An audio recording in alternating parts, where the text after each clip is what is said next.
નમસ્તે મારા TET secondary અને ટેટ હાયર સેકન્ડરીની તૈયારી કરતા મિત્રો. આજે આપણે જે ત્રીજો ટોપિક છે આપણો વર્ગ વ્યવહાર અને મૂલ્યાંકન, એની અંદર જે પેટા ટોપિક છે ક્રિયાત્મક સંશોધન, એની આપણે ચર્ચા કરવાના છે. મિત્રો, આ ક્રિયાત્મક સંશોધન ખૂબ મહત્વ ધરાવે છે. પાછલી પરીક્ષામાં આમાંથી ઘણા પ્રશ્નો પૂછાઈ ગયેલા છે, બરાબર? તે પૂછાયેલા પ્રશ્નો અને એની થિયરી એ આપણે 10 થી 12 મિનિટ, બસ 10 થી 12 મિનિટમાં આપણે સમજી જશું. ઓકે, ક્લિયર છો? ચાલો તો શરૂઆત કરી નાખીએ ક્રિયાત્મક સંશોધન. તો ક્રિયાત્મક સંશોધનની અંદર સૌથી પહેલા આપણે સમજશું સંશોધન અને એના પ્રકારો. તો સંશોધનના કુલ 3 પ્રકારો છે, જો તમે ધ્યાનથી, બરાબર? ક્રિયાત્મક સંશોધન તો આપણે ચાલુ નથી કર્યું. સંશોધનના 3 પ્રકાર છે. કયા કયા 3 પ્રકાર? તો સૌથી પહેલો પ્રકાર છે મૂળભૂત સંશોધન, બીજો પ્રકાર છે વ્યવહારિક સંશોધન અને ત્રીજો પ્રકાર જે આપણે ભણવાના છે ક્રિયાત્મક સંશોધન, બરાબર? તો બાકીના 2 પ્રકાર વિશે ડિટેલમાં જાણવાની કઈ જરૂર નથી, ખાલી એની વ્યાખ્યા જોઈ લો કે મૂળભૂત સંશોધન એટલે શું. મૂળભૂત સંશોધનને પાયાનું સંશોધન પણ કહેવાય, એને બુનિયાદી સંશોધન પણ કહેવાય, એને શુદ્ધ સંશોધન પણ કહેવાય, બરાબર? એના બીજા નામ છે. ત્યારબાદ તેનો સ્થળ ક્યાં છે, મીન્સ કે ક્યાં કરાય છે આ મૂળભૂત સંશોધન, ક્યાં કરાય છે? તો એનું સ્થળ શું છે? તો પ્રયોગશાળા. આ સંશોધન માત્ર પ્રયોગશાળામાં જ કરાય છે. આ બરાબર ધ્યાન તો કદાચ પ્રશ્ન પૂછાઈ જાય કે મૂળભૂત સંશોધન કયા સ્થાને કરી શકાય છે? તો પ્રયોગશાળામાં, બરાબર? ચોક્કસ પ્રયોગશાળા હોય. મૂળભૂત સંશોધનનું માળખું કેવું હોય છે? તો જટિલ અને ચુસ્ત હોય છે. બસ આટલી જ બાબત આપણે મૂળભૂત સંશોધન વિશે જાણવાની છે, બરાબર? ત્યારબાદ વ્યવહારિક સંશોધન. વ્યવહારિક સંશોધન એટલે શું? મૂળભૂત સંશોધનને પરિણામે જે નિપજ આપણને મળે છે તેનો ઉપયોગ કરીને વ્યવહારિક સંશોધન કરી શકાય છે. દાખલા તરીકે અહીં લખ્યું છે, જો મૂળભૂત સંશોધનનો ઉપયોગ કરી વ્યવહારિક કે વાસ્તવિક સમસ્યાનો ઉકેલ કરવામાં આવે તો તેને વ્યવહારિક સંશોધન કહે છે. એટલે 2 પ્રકારની વ્યાખ્યા આપણે જોઈ લીધી, બરાબર? 2 પ્રકાર છે, એની બંને વ્યાખ્યા જોઈ લીધી આપણે. હવે આપણો મેઇન ટોપિક ક્રિયાત્મક સંશોધન એટલે શું? તો ક્રિયાત્મક સંશોધન એટલે શું? કે શિક્ષક જ્યારે વર્ગખંડની સમસ્યાઓને વૈજ્ઞાનિક ઢબે અભ્યાસ કરીને તેનો ઉકેલ મેળવે છે તેને શું કહે છે? ક્રિયાત્મક સંશોધન. અહીં કોની એન્ટ્રી થઈ? શિક્ષકની એન્ટ્રી થઈ. શિક્ષકની એન્ટ્રી થઈ એટલે આપણા માટે, આપણે જે શિક્ષક બનવાના છે એના માટે સૌથી મહત્વનો ટોપિક ક્રિયાત્મક સંશોધન. અને ઘણા પ્રશ્નો લઈને આવે છે, કદાચ આવનારી પરીક્ષામાં પણ આ પ્રશ્નો પૂછાશે. ઓકે, ક્લિયર છો? કે ક્રિયાત્મક સંશોધન ખાસ ધ્યાન આપજો, શિક્ષક માટે છે કે શિક્ષક પોતાના વર્ગખંડની અથવા તો પોતાના શાળાની, બરાબર સમજો, પોતાના વર્ગખંડની, પોતાના શાળાની સમસ્યાઓનો વૈજ્ઞાનિક ઢબેનો ઉકેલ કરવાનો છે, એને ક્રિયાત્મક સંશોધન કહેવાય. ઓકે, ડન, બરાબર? ચાલો આપણે આગળ વધીએ. હવે ક્રિયાત્મક સંશોધનને થોડા ડિટેલમાં જોઈએ. ક્રિયાત્મક સંશોધન શબ્દ ક્યારે પ્રચલિત થયો? ક્રિયાત્મક સંશોધન કોણે શરૂ કર્યું? ક્રિયાત્મક સંશોધનની એક વ્યાખ્યા આપણે ખાસ જોઈ લઈશું, બરાબર છે? ચાલો જોઈએ. ક્રિયાત્મક સંશોધન છે 1946માં સૌપ્રથમ કટ લેવીને ક્રિયાત્મક સંશોધનનો વિચાર પ્રચલિત કર્યો કે આવું પણ કરી શકાય છે. ત્યારબાદ તેની શરૂઆત એટલે કે ક્રિયાત્મક સંશોધનની શરૂઆત અમેરિકાના સ્ટીફન કોરે કરી હતી. અહીં 2 પ્રશ્નો આપણો થઈ ગયા કે સૌથી પહેલા શબ્દ પ્રચલિત કોણે કર્યો? તો કટ લેવિન આવશે. અને ક્રિયાત્મક સંશોધનની શરૂઆત કરનાર કોણ, એમ જો પૂછાય તો ત્યારે તમારે શું લખવાનું? સ્ટીફન કોરે, બરાબર? સ્ટીફન કોરે વ્યાખ્યા આપી છે ક્રિયાત્મક સંશોધનની. કઈ વ્યાખ્યા છે? જો બરાબર ધ્યાનથી જોજો. સ્ટીફન કોરે છે એને કઈ વ્યાખ્યા આપી છે તે આપણે ખાસ જોવા જેવી છે કે પોતાની સમસ્યાઓને, પોતાની એટલે કોની ભાઈ? પોતાની એટલે કોની? આપણે જોઈ ગયા કે પોતાની એટલે કે શિક્ષકની.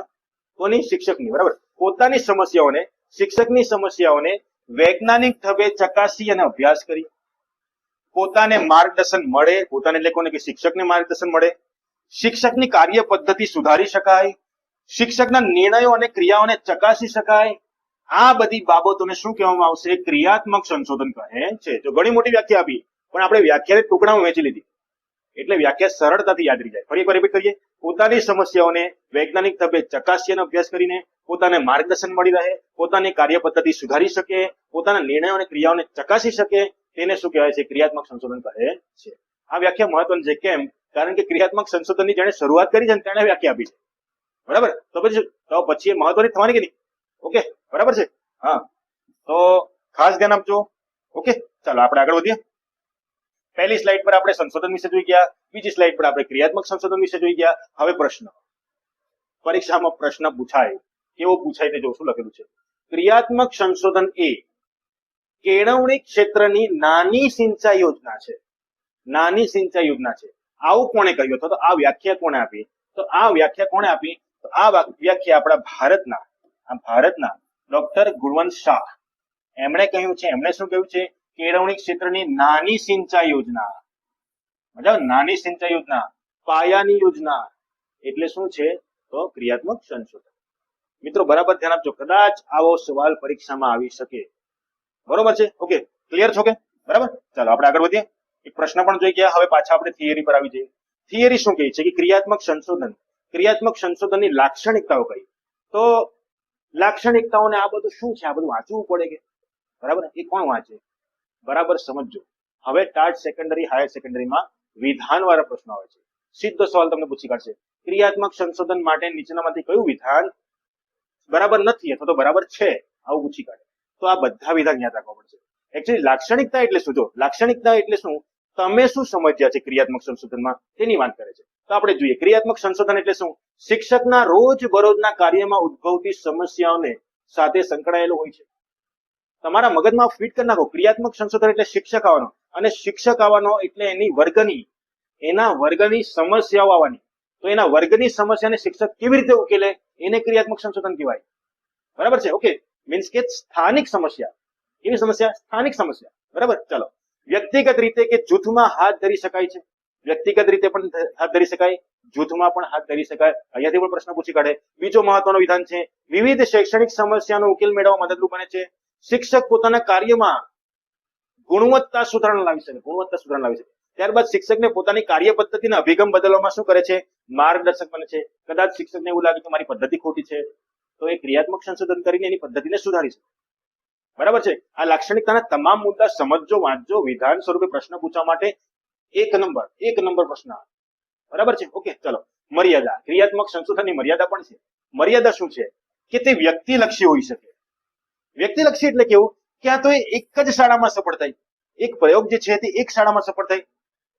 આ પ્રયોગ કદાચ બીજી શાળામાં સફળ ન પણ થાય, એક વર્ગમાં સફળ થાય, બીજા વર્ગમાં સફળ ન પણ થાય. ટૂંકમાં આ માત્ર સ્થાનિક કક્ષા, શિક્ષકની સ્થાનિક કક્ષાએ જ ઉકેલ આપે છે, સમગ્ર ઉકેલ આપતો નથી. ઓકે, ક્લિયર છો? એટલે માત્ર મર્યાદિત વર્ગ પૂરતું સીમિત રહે છે. આ એની મર્યાદા. તો કદાચ મર્યાદા પૂછાઈ જાય. ઓકે, તો બરાબર સમજો લાક્ષણિકતાઓ અને મર્યાદા. ધીમે ધીમે આપણે લેક્ચરની આગળ વધતા છે. હવે આપણે એક નવા પ્રશ્ન પર આવીએ, જે ટાટ સેકન્ડરીમાં પૂછાઈ ગયેલો છે. પ્રશ્ન શું છે? તો પ્રશ્ન છે, ઉત્કલ્પનાઓ એ ક્રિયાત્મક સંશોધનનું કેટલામું સોપાન છે? ક્રિયાત્મક સંશોધનનું કેટલામું સોપાન છે, આવો પ્રશ્ન પૂછાઈ જાય. બરાબર, એનો જવાબ આપવા પહેલા આપણે પહેલા સોપાન તો જોઈએ. તો ક્રિયાત્મક સંશોધનના કુલ કેટલા સોપાનો છે? 8 સોપાનો. એને ક્રમમાં યાદ રાખવા પડશે. દાખલા તરીકે સમસ્યા ક્ષેત્ર, સમસ્યાના સંભવિત કારણો, પાયાની જરૂરી માહિતી, ઉત્કલ્પનાઓ, પ્રયોગ કાર્યની રૂપરેખા, મૂલ્યાંકન, તારણ, પરિણામ અને અનુકાર્ય. બધા સમજે લાઈનમાં. તો આના પરથી જવાબ તો તમને આવડી ગયો. બરાબર, કે કેટલા નંબરનું સોપાન છે? તો અહીંયા જોઈએ આપણે ઉત્કલ્પનાઓ. જો 5મા નંબરનું સોપાન છે, એટલે આપણો જવાબ તો આવડી. સોપાનો તો યાદ રાખવો પડશે, ક્રમમાં યાદ રાખવો પડશે. બરાબર, હવે આપણે સમજીએ. દાખલા તરીકે મારા વર્ગની વાત કરું. મારા વર્ગમાં વિદ્યાર્થીઓના અક્ષર સારા નથી નીકળતા. બરાબર, 30 નો મારો ક્લાસ છે, એમાં માત્ર 2 જ વિદ્યાર્થીઓના અક્ષર સારા નીકળે છે, બાકીના 28 વિદ્યાર્થીઓના અક્ષર સારા નથી નીકળતા. એટલે સૌથી પહેલા તો હું શું નક્કી કરીશ? સમસ્યા, કે વિદ્યાર્થીઓના ખરાબ અક્ષરનું સમસ્યા શું છે, એ કેમ ખરાબ અક્ષર કાઢે છે. બરાબર છે? તો એ સમસ્યા નક્કી કરીશ. ત્યારબાદ એનું ક્ષેત્ર નક્કી કરીશ, કે કેવી રીતે ખરાબ કરી, કે શબ્દો વચ્ચે જગ્યા નથી છોડી શકતો, કે કાનો માત્ર વ્યવસ્થિત નથી લખી શકતો, કે અક્ષરો નાના ટૂંકા કરે છે. એનું ક્ષેત્ર નક્કી કરીશ. ક્ષેત્ર નક્કી થયા બાદ સમસ્યાના સંભવિત કારણો નક્કી કરીશ, કે આ સમસ્યા કેમ આવી વિદ્યાર્થીમાં. કદાચ પહેલેથી જ સિંગલ લાઈનમાં લખતા હશે, કે ડબલ લાઈનમાં એને સૌથી પહેલા પ્રેક્ટિસ કરાવેલી હશે, કે ન કરાવેલી હશે. મારી વાત સમજો. અથવા તો ચોથા ધોરણમાં પેન્સિલથી લખતા હતા, 5મા ધોરણમાં બોલ પેનથી લખતા થઈ ગયા છે, તો તેને કારણે કઈ તકલીફ થઈ છે. બરાબર છે? એ સંભવિત કારણો હું નક્કી કરીશ. ત્યારબાદ પાયાની જરૂરી માહિતી ભેગી કરીશ. કારણો મને ખબર પડી ગયા, હવે હું બધે પાયાની જરૂરી માહિતી ભેગી કરીશ, કે મારે એના સારા અક્ષર ઘડાવવા છે, તો એના માટે મને કયા કયા સાધનોની જરૂર પડે, કયા કયા ચાર્ટની જરૂર પડે, કઈ કઈ વસ્તુની જરૂર પડે, તે બધી ભેગી કરીશ. ત્યારબાદ ઉત્કલ્પનાઓ બાંધીશ. ઉત્કલ્પના એટલે શું? જો મેં ડબલ લાઈનની નોટ લાવીશ તો કદાચ એમના અક્ષર સુધરી શકે. જો હું સૌથી પહેલા એક શબ્દ લખાવીશ તો કદાચ એમના અક્ષર સુધરી શકે. જો હું સૌથી પહેલા હું લખીને બતાવીશ, ત્યારબાદ વિદ્યાર્થી જોઈને એને શીખી શકે. તો છો તો આવું કદાચ પરીક્ષામાં પૂછાઈ જાય કે ક્રિયાત્મક સંશોધનના કયા સોપાનમાં બરાબર, એ ઉત્કલ્પનામાં સમાવે. ઓકે, ક્લિયર છો? બરાબર, ચાલો. એટલે હું બધા રસ્તા જોઈ, જો આમ કરીશ તો આમ થશે, જો આમ કરીશ તો આમ થશે.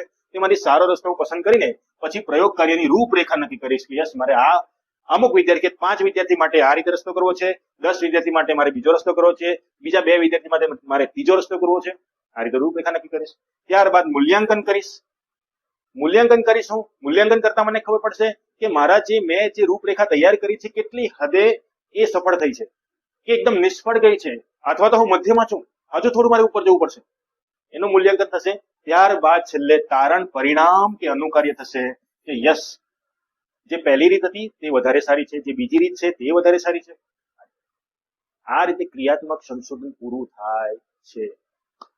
અને આપણે શિક્ષકો છીએ તો આ ક્રિયાત્મક સંશોધન વિશે તો આપણે ખાસ ભણવું જ પડે. ઓકે, ક્લિયર છો?